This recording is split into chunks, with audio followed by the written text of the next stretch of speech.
बिस्मिल्लाहिर्रहमानिर्रहीम। देखें जनाब, सिंध गवर्नमेंट से मायूस होके, वहाँ की पुलिस से मायूस होके, कश्मीर के सियासी समाजी वर्कर्स ने, शऊरमंदा लोगों ने इस्लामाबाद का रुख किया है। तो मतलब वहाँ से मायूस होकर यहाँ सब आए हैं ये उम्मीद लेके कि आया वफाकी हुकूमत को कश्मीर की आवाम, कंदकोट, जकाबाद, घोटकी, शिकारपुर के लोगों के ऊपर कुछ रहम आता है या नहीं, या फिर वो इस मुल्क पाकिस्तान का हिस्सा नहीं है, या यहाँ का आइन जो है पाकिस्तान का वो उनके ऊपर लागू नहीं होता है। अगर उनकी दाद रसाई यहाँ इस्लामाबाद से भी नहीं होती है तो फिर हमारे पास कौन सा ऐसा चारा रह जाता है कि हम अपने इलाके में जाएं और फिर किस तरीके से वहाँ पर अपना रहना करें। भत्ताखोरी आम जाम है, डकैती की वारदातें आए दिन हर रोड पे मतलब हर वक्त चल रही है। गाड़ियों से लोगों को उतार के अगवा करते हैं, गाड़ियां ले जाते हैं, मोटरसाइकिल को छीनना तो उसकी तो हम बात ही नहीं करते, वो तो अनगिनत है। उसके अलावा जो हमारी वहाँ पर माइनॉरिटी जो हिंदू कम्युनिटी कंदकोट के अंदर बैठी है, जो हमारा हेडक्वार्टर है, डिस्ट्रिक्ट हेडक्वार्टर जो है, वहाँ पर हिंदू कम्युनिटी को दिन रात पर्चियां आती हैं भत्ते की, और उनके अपना कारोबारी मराकज जो हैं वहाँ पर लोग आते हैं, उनके ऊपर फायरिंग करके जाते हैं। तो एसपी साहब जो हैं वो नींद से उठ नहीं रहे हैं, कोई रेड्स कंडक्ट करने के लिए तैयार नहीं है। अब वहाँ पर जो रोड्स हैं, मेन इंडस हाईवे है, वहाँ पर पुलिस की चौकियां जरूर हैं, लेकिन जो डकैत हैं वो दिन दहाड़े गाड़ियों को, मुसाफिरों को लूट रहे हैं, तो उनको कोई रोकने के लिए तैयार नहीं है।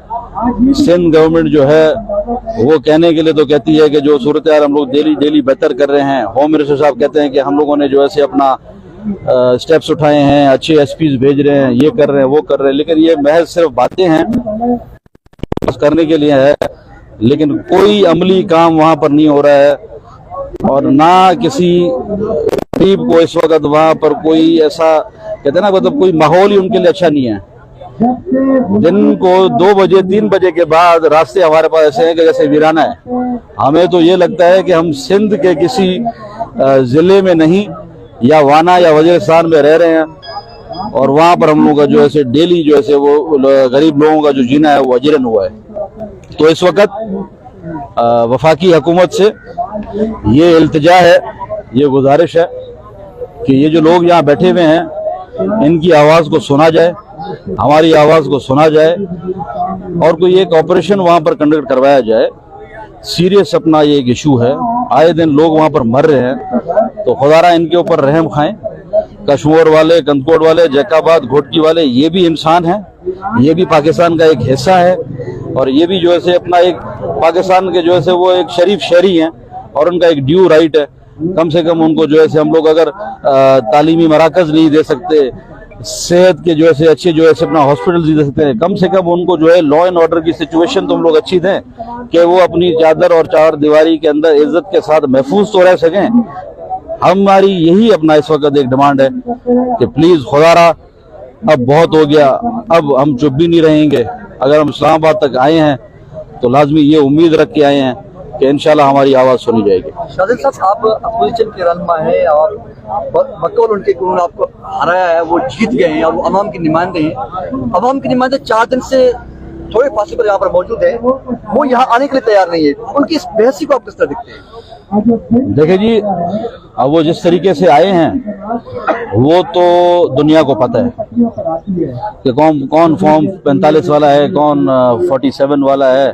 बहरहाल इस बहस पे हम लोग नहीं जाते हैं, लेकिन इस वक्त जो ये लॉ एंड ऑर्डर की सिचुएशन है, ये ऑपोजिशन और गवर्नमेंट की बात नहीं है, ये मतलब एक इंसानियत की बात है। मतलब आपको यहाँ पर होना चाहिए मौजूद, इनके साथ हमदर्दी करनी चाहिए। अगर हम कराची से यहाँ आ सकते हैं तो आप इस्लामाबाद के अंदर बैठे हुए जो हैं वो इनके साथ हमदर्दी नहीं कर सकते हैं। आज आप जो ऐसे ऐवान में बैठे हुए हैं, जिस भी तरीके से आप ऐवान में आ गए हैं, तो कम से कम ऐवान में उनकी नुमाइंदगी करें, लॉ एंड ऑर्डर की आवाज़ बुलंद करें, यहाँ पर हमदर्दी करें, लेके जाएं यहाँ के लोगों को। अब जो यहाँ पर मायूस होकर खुद आके बैठी हुई है और इनके नुमाइंदे जो है वो आज यहाँ पर मौजूद नहीं है, तो इससे आप खुद ही के बारे में और क्या और ये तस्वीर किया जाता है कि कबायली झगड़ों की वजह ये खेती वगैरह की हुई है। देखिए हमारे जो ट्राइबल इलाके हैं ये एक हकीकत तो है, वहाँ पर कबायली झगड़े हैं और हमारी ये भी अपना एक स्टांस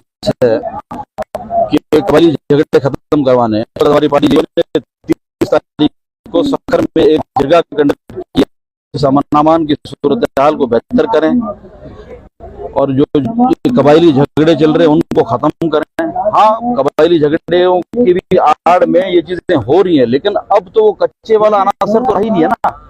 अब कच्चा हो पक्का हो, हर बंदा जो है जब देख रहा है कि भाई किसी के साथ मतलब ना पुलिस रेड कर रही है ना पुलिस, अब हर घर में जो ऐसे वो डकैत है, कश्मीर के अंदर, शिकारपुर के अंदर, वोट की, और हम चाहते हैं कि इनका सफाया हो, इनका खत्म हो। तीन तहसील है, तीनों तहसीलों पर 3 सरदार हैं जो पीपल्स पार्टी के मुंतखब किए नुमाइंदे हैं। अगर वो चाहे हमारी नजर में और आपकी नजर में, अगर वो चाहे तो उनकी जो बिरादरियां हैं सारे उनके अंडर में है, वो कबायली क्यों खत्म नहीं करें? देखिए अब उनके लिए जिम्मेदारी बनती है कि वो कबायली झगड़ों को खत्म करवाएं। उनको अल्लाह ने इज्जत दी है, सरदार हैं, अपने अपने कबीलों के बड़े हैं, तो उनके ऊपर ये फर्ज है कि वो कबीले के जो बड़े हैं, सरबराह है, वो झगड़े खत्म करवाएं और उम्मीद है कि वो करवाएंगे और इससे बेहतरी भी आएगी। हम उनसे भी बात करेंगे इस सियासत को हटा कर कि मैं किसी पार्टी से हूँ, वो कौन सी पार्टी है, मैं उनके पास जाने की